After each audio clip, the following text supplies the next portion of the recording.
Hello दोस्तों, welcome to अपना सपना जेआरएफ। आज की इस वीडियो में हम करने वाले हैं PYQs practice for CSIR net life science. तो आइए वीडियो शुरू करते हैं और देखते हैं आज कौन से क्वेश्चन को हम प्रैक्टिस करने वाले हैं। तो देखिएगा, आज की इस वीडियो में जो क्वेश्चन हम प्रैक्टिस करेंगे वो है यूनिट नंबर 3 यानी मोलिकुलर बायोलॉजी के। और जो पेपर हमारा जून 2018 में हुआ है, इस पेपर के अंदर इस यूनिट से जितने भी क्वेश्चन आए हैं, आइदर पार्ट बी के हो या फिर पार्ट सी के हो, सब हम आज के इस वीडियो में डिस्कस करने वाले हैं। तो इस पूरे पेपर को अगर एक बार देखा जाए तो यहाँ पर इस यूनिट से इस पेपर के अंदर पार्ट बी में 3 क्वेश्चन आए हुए हैं और पार्ट सी के अंदर टोटल 5 क्वेश्चन आए हुए हैं। तो इस वीडियो में हम पहले इन 3 क्वेश्चन को डील करेंगे, उसके बाद फिर हम इन 5 क्वेश्चन को डील करेंगे। ठीक है, चलिए तो अब बात करते हैं पार्ट बी के सबसे पहले क्वेश्चन की। दिया है कि phosphorylation of EIF2 alpha subunit at serine 51 leads to, यानी कि ये क्वेश्चन आया है ट्रांसलेशन से, जो यूकैरियोट के अंदर ट्रांसलेशन होता है वहां से क्वेश्चन आया है। और हमें कहा है कि यहाँ पर जो एक फैक्टर है EIF2, उसकी पास जो अल्फा सब यूनिट होती है, उस अल्फा सब यूनिट पर अगर सेरीन पर फॉस्फेट को ऐड कर दिया जाता है तो इन चारों में से वहां पर क्या होगा। ये आपको 4 ऑप्शन दिए हैं, बताना है कि इन चारों में से अगर ये कंडीशन हो जाती है तो कौन सा होगा वहां पर। ठीक है, तो हमने क्वेश्चन तो समझ लिया है, अब बात करते हैं इसके सही आंसर की कि वो क्या हो जाएगा। देखिए, ये जो EIF2 फैक्टर है ये हेल्प करता है यूकैरियोट की ट्रांसलेशन को इनिशिएट करने में। इस फैक्टर के पास फर्दर 3 सब यूनिट होती हैं, अल्फा, बीटा और गामा। गामा पर लगा होता है GDP। तो जब इस पूरे फैक्टर के गामा पर GDP लगा होता है तो हम कहते हैं कि ये पूरा ही फैक्टर इनएक्टिव है। और जब ये पूरा फैक्टर इनएक्टिव है तो वहां पर ट्रांसलेशन को इनिशिएट नहीं किया जा सकता। तो सेल के अंदर अगर ट्रांसलेशन करवाना है तो यहां पर हमें इस फैक्टर को एक्टिव करना पड़ेगा। और ये फैक्टर एक्टिव कब होगा? जब ये GDP कन्वर्ट हो जाता है GTP में। और इसको GTP में कन्वर्ट करने के लिए यहां पर कोई दूसरा फैक्टर आता है जिसका नाम है EIF2 बीटा। ये EIF2 बीटा जो है, इसके पास ये एबिलिटी होती है कि वो किसी दूसरे GTP को कन्वर्ट कर देता है GDP में, यानी इसके पास ग्वेनिन एक्सचेंज एबिलिटी होती है। तो यहाँ पर जैसे एक फॉस्फेट निकलता है, इस फॉस्फेट को यहाँ पर ऐड कर दिया जाता है और फिर ये GDP कन्वर्ट हो जाता है GTP में। और जैसे ही यहाँ GTP बनता है तो ये पूरा फैक्टर एक्टिव हो जाता है और एक्टिव होने के बाद फिर ये ट्रांसलेशन को इनिशिएट करता है। तो ये तो है एक नॉर्मल कंडीशन, यानी सेल के अंदर अगर सब चीजें नॉर्मल चल रही हैं तो ये हो जाएगा। और यहाँ पर एक बात ये भी है कि ये जो EIF2 बीटा है आपको फ्री फॉर्म में मिलेगा, क्योंकि इसने अपना काम यहाँ कर दिया है, उसके बाद ये फ्री हो जाता है। और फ्री होकर जब आगे फिर से किसी दूसरे EIF2 को एक्टिव करना है तो ये कर पाएगा, यानी सेल के अंदर ये फ्री मिलेगा। लेकिन अगर देखो यहाँ पर कुछ ऐसा हो जाता है कि EIF2 फैक्टर का जो अल्फा सब यूनिट है उसके पास जो 51 पोजीशन पर सेरीन प्रेजेंट है, अगर वहां फॉस्फेट का एडिशन हो जाता है तो देखो एडिशन यहां पर हुआ है, लेकिन जो EIF2 बीटा है उसकी जो ग्वेनिन को एक्सचेंज करने की एबिलिटी थी वो लॉस हो जाती है। यहां पर तो ये GTP को आराम से कन्वर्ट कर रहा था GDP में, लेकिन जैसे ही यहाँ फॉस्फेट का एडिशन होता है तो ये GTP को GDP में कन्वर्ट नहीं कर पाता है। ठीक है, अब देखो, अब अगर यहाँ फॉस्फेट रिलीज नहीं होगा तो ये फॉस्फेट का एडिशन यहाँ पर भी नहीं होगा, और यहाँ पर अगर फॉस्फेट का एडिशन नहीं होगा तो यहाँ GTP कभी भी नहीं बनेगा।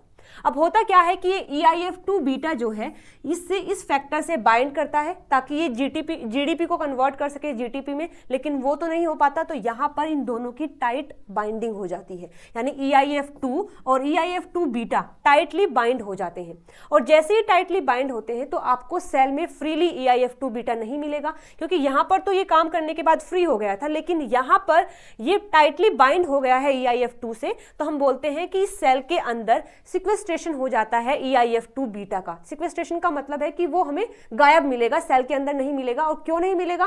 क्योंकि वो मतलब फ्री फॉर्म में नहीं मिलेगा। और क्यों नहीं मिलेगा? क्योंकि ये टाइटली बाइंड हो रखा है EIF2 फैक्टर से। ठीक है, और जब यहाँ पर GTP नहीं बन पाता है तो आगे जाकर ये ट्रांसलेशन को इनिशिएट भी नहीं कर पाएगा और यहाँ ट्रांसलेशन बंद हो जाती है। ठीक है, चलिए तो उसको एक बार मैच कर लेते हैं। यहाँ पर देखिए, फर्स्ट ऑप्शन में दिया है inactivation of MET tRNA binding activity of EIF2 beta. ऐसा तो कुछ भी नहीं होता है, ये गलत दिया है। बी में लिखा है सेक्वेस्ट्रेशन हो जाता है EIF2 बीटा का because of tight binding between EIF2 and EIF2 beta. Exactly जो EIF2 बीटा है उसका सेक्वेस्ट्रेशन हो जाता है क्यों? क्योंकि वहां पर टाइट बाइंडिंग हो जाती है इन दोनों फैक्टर के बीच में। तो second option will be the right answer. Third में दिया है कि डिग्रेडेशन ऑफ EIF2 बीटा, नहीं ऐसा नहीं होता है, तो ये भी गलत है।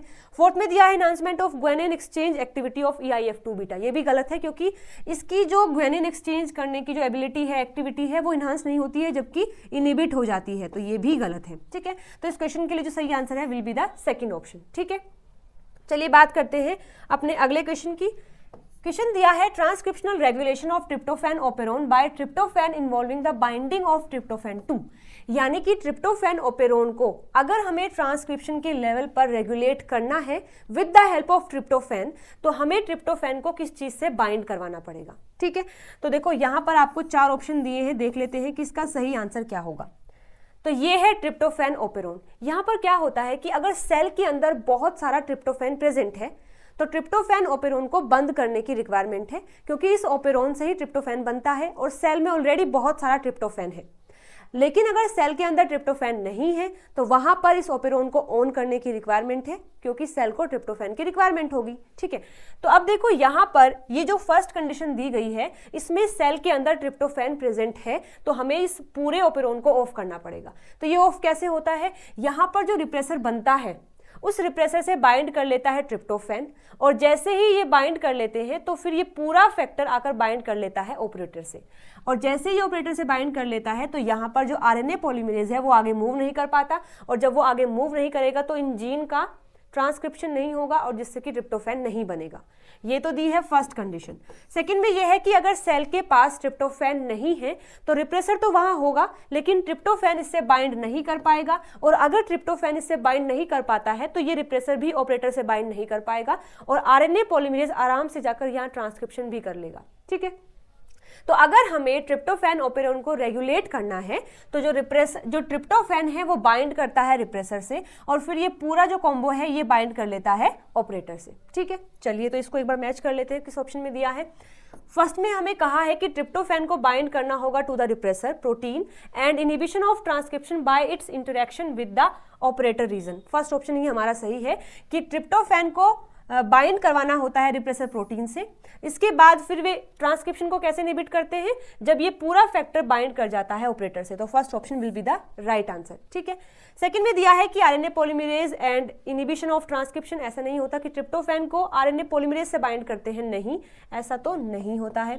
थर्ड में लिखा है कि ट्रिप्टोफैन को हम बाइंड कर ले रिप्रेसर प्रोटीन से leading to the structural change and its degradation by the protease, ऐसा भी नहीं होता है, तो ये भी गलत है। फोर्थ में दिया है कि ट्रिप्टोफैन को हम बाइंड कर ले रिप्रेसर प्रोटीन से, जिससे क्या होगा? It's interaction with the sigma सब unit and the inhibition of transcription, ये भी गलत है। तो सही आंसर क्या है कि ट्रिप्टोफैन बाइंड करता है रिप्रेसर प्रोटीन से और फिर ये दोनों जाकर बाइंड करते हैं ऑपरेटर से, तब वहां पर जो ट्रांसक्रिप्शन है वो इनहिबिट हो जाता है, उसको हम रेगुलेट कर सकते हैं। ठीक है, so first option will be the right answer. Okay, so third question दिया है E. coli take 40 minute to duplicate its genome using a bidirectional mode of replication. If E. coli were to use unidirectional mode of replication to synthesize a full copy of DNA complementary to just one of the strand of the genome it would take, यानी कि आपको कहा है कि E. coli के अंदर अगर वो लेता है by directional mode of replication तो वहां पर पूरे जीनोम को रेप्लिकेट करने में 40 मिनट लगती हैं।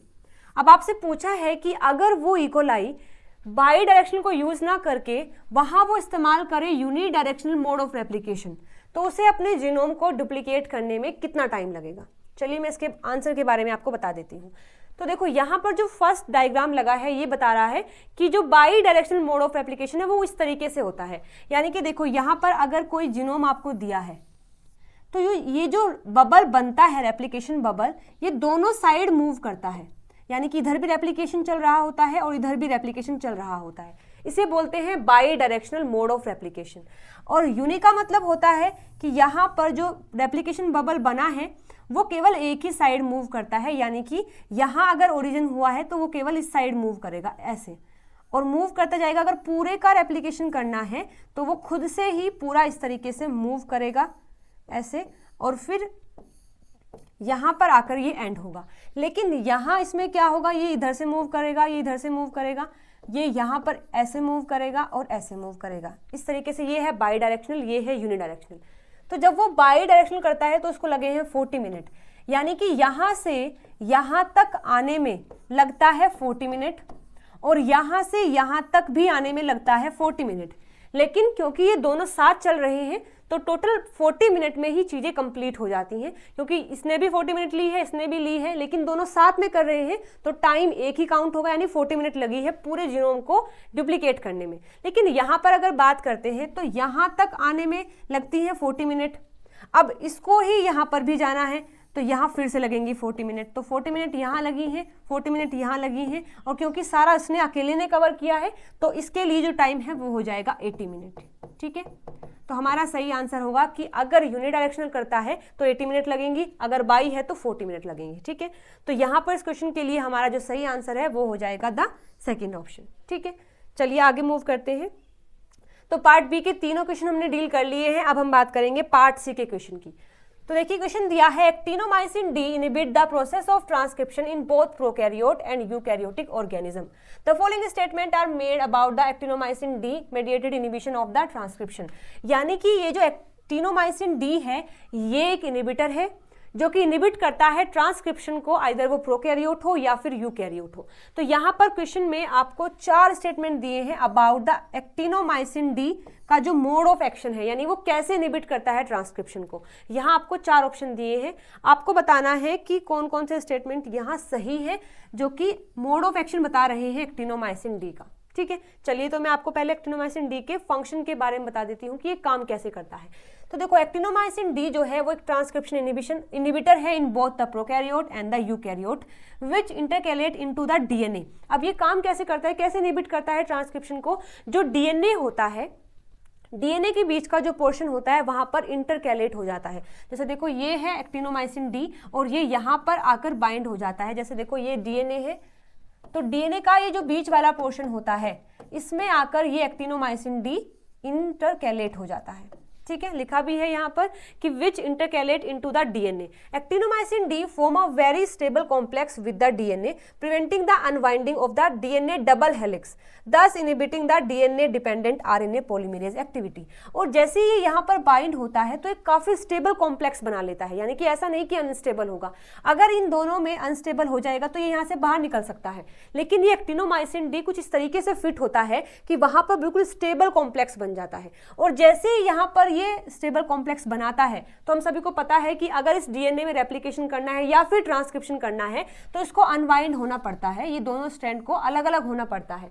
लेकिन जैसे ही यहाँ पर ये इंटरकैलेट हो जाता है तो ये फिर डीएनए को अनवाइंड नहीं होने देता।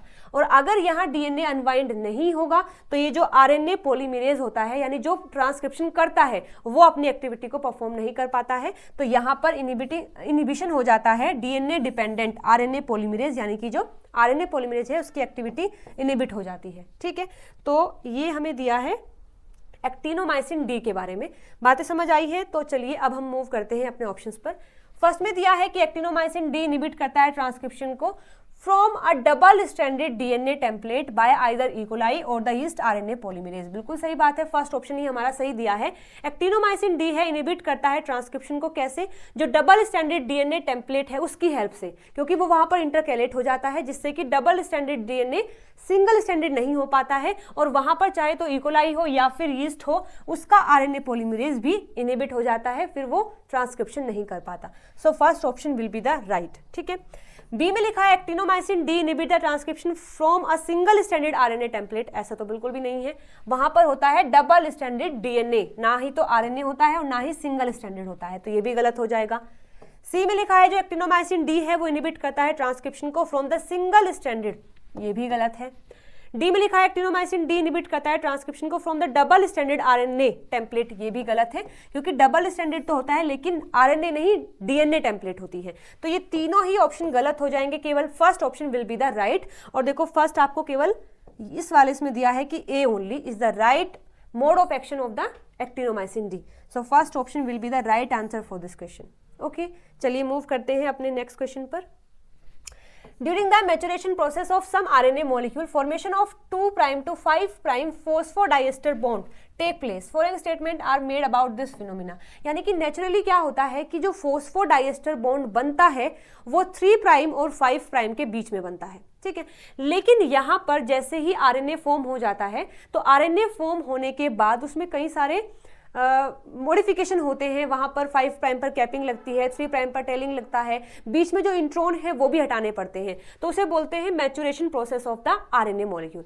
तो जब वहां पर आरएनए का मैचुरेशन हो रहा होता है तो उस दौरान 2' to 5' फोस्फोडाइएस्टर बॉन्ड बनता है। अब यहाँ आपको 4 ऑप्शन दिए गए हैं और पूछा है कि चारों ऑप्शन में से किसके अंदर ऐसा होता है कि 2' to 5' फोस्फोडाइएस्टर बॉन्ड बनता है, ठीक है। और यहाँ आपको बताना भी है कि जो सही स्टेटमेंट्स हैं उनको क्लिक करके बताना है, ठीक है। चलिए तो बात करते हैं सबसे पहले जो spliceosome mediated removal of the intronic sequence occur through the formation of 2' to 5' phosphodiester bond. यानी कि अगर वहां इंट्रॉन को हटाया जाता है, जैसे देखो ये आरएनए है और आरएनए में इंट्रॉन्स होते हैं और एक्सॉन्स होते हैं, तो ये इंट्रॉन जो है काम के नहीं है तो उनको वहां से निकालना होता है। तो यहाँ अगर इंट्रॉन को हटाया जाता है with the help of this spliceosome तब वहां पर बनता है 2' to 5' फोस्फोडाइएस्टर बॉन्ड। चलिए इसके बारे में मैं आपको बता देती हूँ। ओके, तो देखो यहाँ पर बताया है कि स्प्लाइसोसोम जो होते हैं वो किस तरीके से रिमूवल करते हैं। अब ये एक्सोन वाला पार्ट है, ये एक्सोन 2 है और ये बीच का जो पूरा ही पार्ट है इसको हमें रिमूव करना है ताकि ये एक्सोन 1 और एक्सोन 2 दोनों आपस में जुड़ सके। यहाँ पर कुछ प्रोटीन्स का इस्तेमाल किया जाता है इस इंट्रोन को हटाने के लिए। उन प्रोटीन्स के पूरे ग्रुप को कहा जाता है स्प्लाइसियोसोम। इस वजह से ये स्प्लाइसियोसोम मेडिएटेड रिमूवल उसको हम बोलते हैं, ठीक है। तो यहाँ पर कई सारी सब यूनिट होती है जैसे कि U1 है, SR है और U2 AF है। यहाँ पर जो SR है ये आकर यहाँ बाइंड करता है, फिर यहाँ U1 बाइंड करता है, ऐसे ही SR यहाँ बाइंड करता है, फिर आकर यहाँ U2 AF बाइंड करता है, ठीक है। इसके पास एक ब्रांच पॉइंट होता है, ये वाला जो ब्रांच पॉइंट है यहाँ पर 2' OH प्रेजेंट होता है, 2' OH यहाँ प्रेजेंट होता है। अब ये 2' OH जो है यहाँ अटैक करता है इस वाले पार्ट पर और जैसे ही यहाँ पर अटैक करता है तो ये वाला पोर्शन हट जाता है, एक्सोन 1 एक्सोन 2 दोनों आपस में आ जाते हैं और ये वाला जो पार्ट है इंट्रोन वाला जो पार्ट है ये फॉर्म हो जाता है। तो ये फॉर्म कैसे हुआ है, यहाँ पर जो 5' फॉस्फेट है और ये ब्रांच पॉइंट में जो 2' पर OH है इनके बीच में बॉन्डिंग बनती है, तो उसे बोलते हैं 2' to 5' फोस्फोडाइएस्टर बॉन्ड, ठीक है। यानी कि मैं आप फिर से बता देती हूँ कि जो ब्रांच पॉइंट है उस पर जो इस पर जो मतलब न्यूक्लियोटाइड प्रेजेंट है वहां पर 2' पर OH होता है और यहाँ 5' पर फॉस्फेट होता है। जैसे ही ये न्यूक्लियोफिलिक अटैक करते हैं तो वहां जो बॉन्ड बनेगा वो 2' to 5' फोस्फोडाइएस्टर बॉन्ड बनता है, जिस वजह से ये पूरा ही जो पार्ट है अलग हो जाता है, एक्सोन वाला पोर्शन अलग हो जाता है, ठीक है। तो ये बात तो बिल्कुल सही है कि अगर वहां इंट्रोन को रिमूव किया जाता है with the help of spliceosome तो वहां 2' to 5' फोस्फोडाइएस्टर बॉन्ड बनता है, ठीक है। तो ये स्टेटमेंट तो अभी तक सही है। बी में लिखा है removal of the group 2 intron occur through the formation of 2' to 5' phosphodiester bond. अब इंट्रोन 2 टाइप के होते हैं, ग्रुप 1 एंड ग्रुप 2। तो यहाँ पर ग्रुप 2 इंट्रोन को जब रिमूव किया जाता है उस टाइम पर भी 2' to 5' फोस्फोडाइएस्टर बॉन्ड की फॉर्मेशन होती है, यस और नो। चलिए मैं आपको बता देती हूँ। तो यहाँ बात की गई है ग्रुप 2 इंट्रोन की। अब ग्रुप 2 इंट्रोन में भी एक ब्रांच पॉइंट होता है, जैसे देखो यहाँ पर ब्रांच पॉइंट था ऐसे ही यहाँ पर भी ब्रांच पॉइंट होता है। ये एक्सोन 1 है, एक्सोन 2 है। देखो दोनों में केवल डिफरेंस इतना है कि यहाँ पर किसी दूसरे प्रोटीन का इस्तेमाल किया जाता है इस इंट्रोन को हटाने में, बाकी प्रोसीजर सेम है।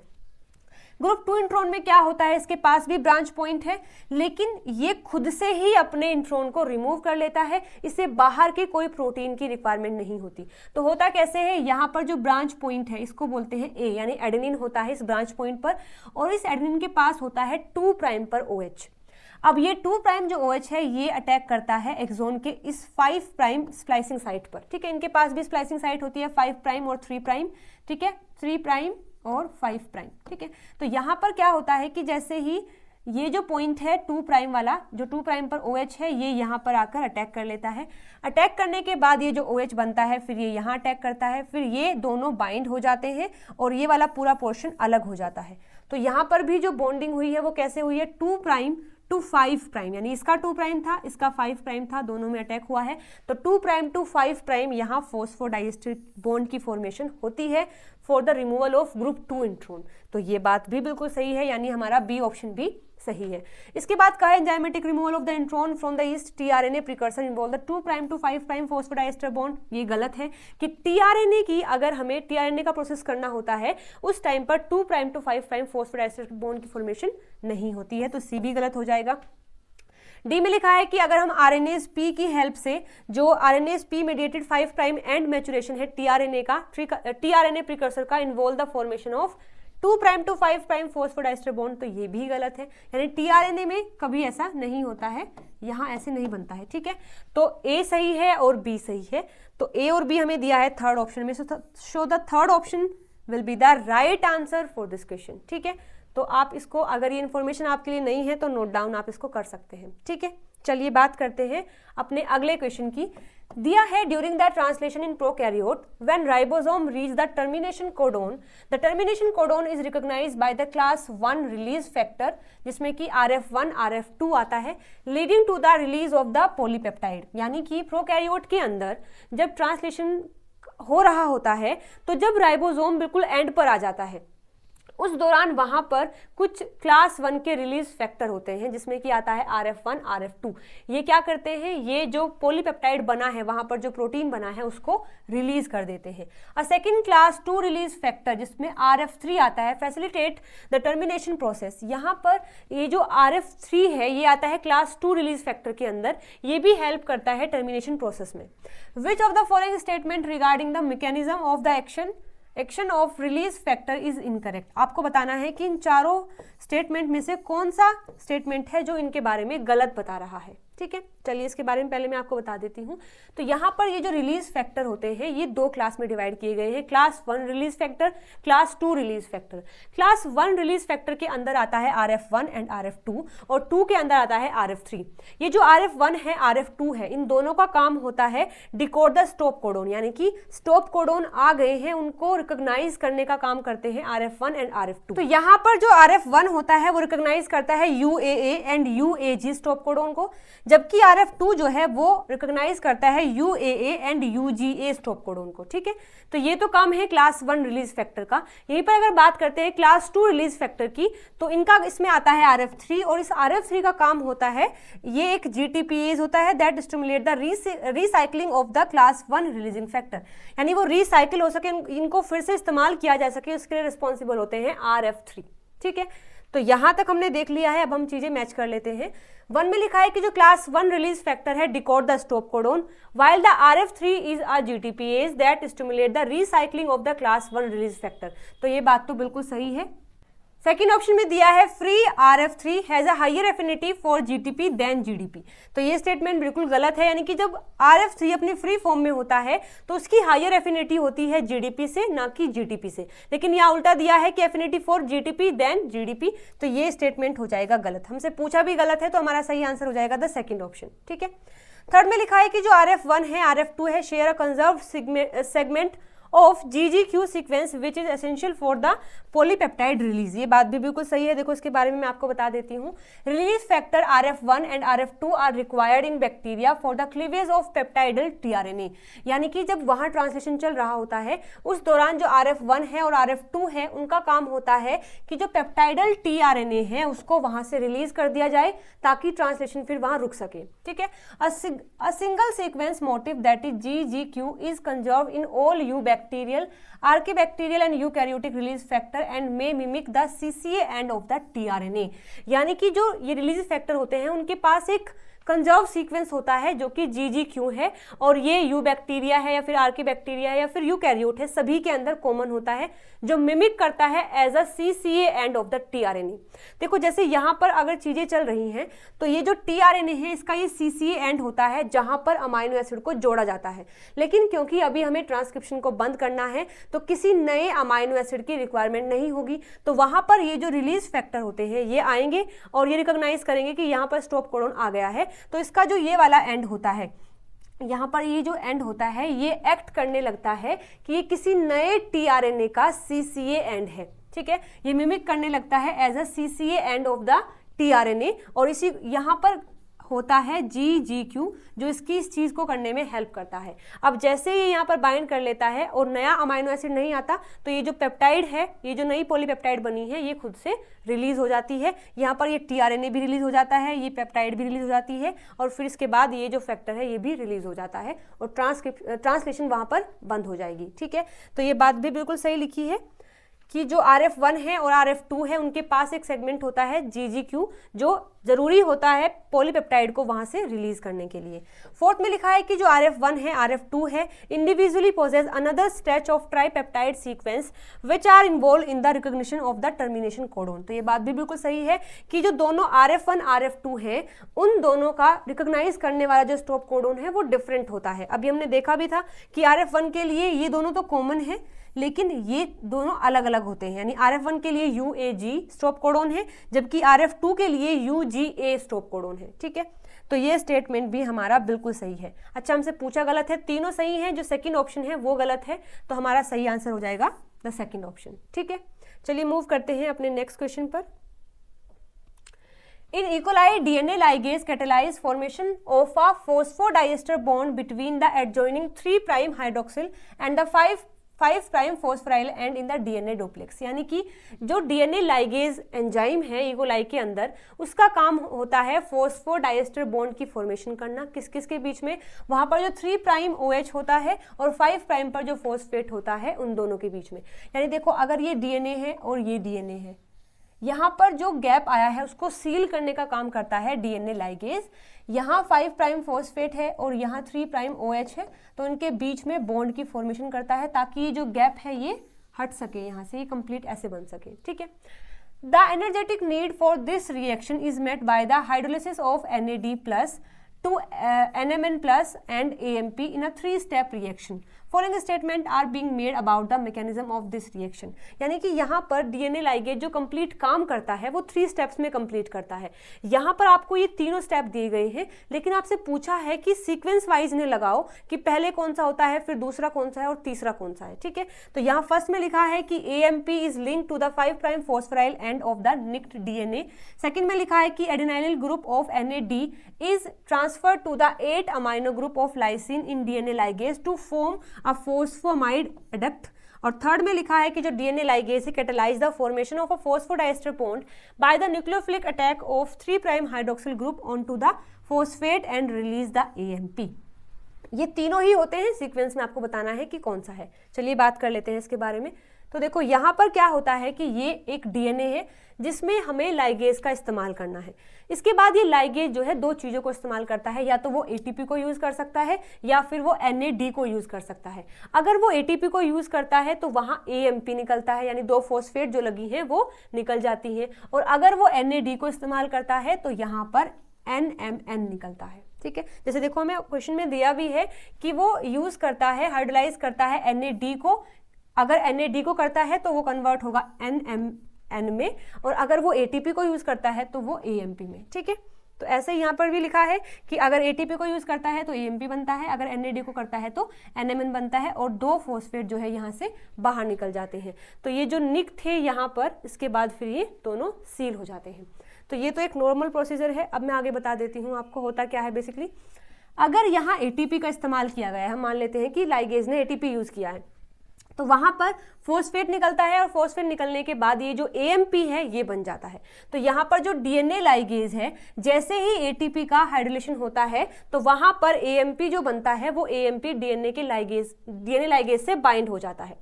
बाइंड होने के बाद ये वो DNA है जिसमें निक लगा हुआ है, जिसमें कट लगा हुआ है और जिसको सील करना है।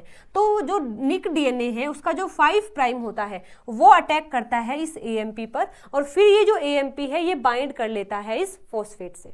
ठीक है, तो सबसे पहला स्टेप क्या हुआ है कि यहाँ पर ये जो AMP है वो DNA लाइगेज से बाइंड हुआ है। उसके बाद इस AMP में जो फॉस्फेट है उन दोनों का बाइंड हुआ है। ठीक है, तो उसको एक बार मैच कर लेते हैं।